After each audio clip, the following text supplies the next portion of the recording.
guys, yan. Labanos at saka kangkong. Kaya sabi natin dyan guys, labanos, kangkong, saka ito. Yung sibuyas at ano lang, kamatis, at saka lalagyan natin ng paminta guys. Yan guys, nakasalang na. Papakuluan natin at pabubulayin muna natin yan guys. May ano na yan, may paminta at saka bitsin at asin. Kaya lang natin kumulo guys at ating aalisin yung bula. Kaya guys, aalis na natin ang bula. At malansa yan, maanggo yan. Aalisin natin yung bula para malinis. Ayan.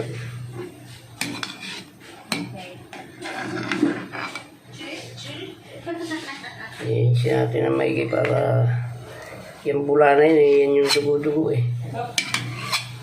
Yan o. Yan guys, malinis na yan. Pero hayaan lang natin lumambot yan. Yan guys, lalagay natin yung ating malaalas na kamatis. Palastik ang mahal ng kamatis. Para matunaw na rin siya dyan. Madurog lang dito. Lalagay natin yung ating sibuyas para lumasa na. Yung isang sili guys, puputulin natin para medyo manghang. Mamaya na yung isa at saka yung labanos. Lalagay natin maya-maya yan yung labanos. Guys, lalagay natin yung ating labanos. Maya-maya yung kangkong. Sinigang na baboy guys. Alamin natin. Yan. Mamaya yung kangkong. Tapos pagkalagay natin ng kangkong, ay lalagyan na natin yan ng pang-asim. Yung sampalok na may gabi. Yan guys, lalagyan natin yung ating kangkong.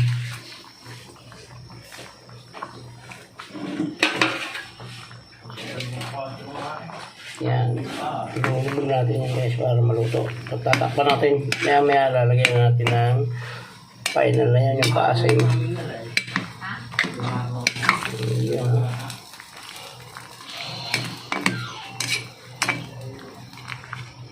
Paano natin sa gilid guys para bumaba yung kangkong. Una, lalagyan natin ang paasim na may gabi. Hindi siguro natin ito lalahat at baka sobrang asin. Kakalti lang sa baw. Alita kaldero lang ginamit ko guys. Titikman muna natin at baka naman sobrang asin. Pero pag kulang ay lalahatin na natin yan guys. Nakatulog ako ay nagulat ako na Sinigang na baboy ang menu natin. Titikman natin guys kung okay lang yung ano, yung asin. Nagulat ako. Sarap. Okay na yan guys. Tama na yan at malalabog na yung gulay. So yan, muli po. Maraming salamat sa lahat po ng umabot sa dulo ng vlog na ito na pagluluto ng sinigang na baboy. Ayan, thank you very much po sa inyo. Hanggang dito lang po at mabuhay po kayo. Mabuhay kayong lahat. Salamat po. Bye-bye na po. I love you all.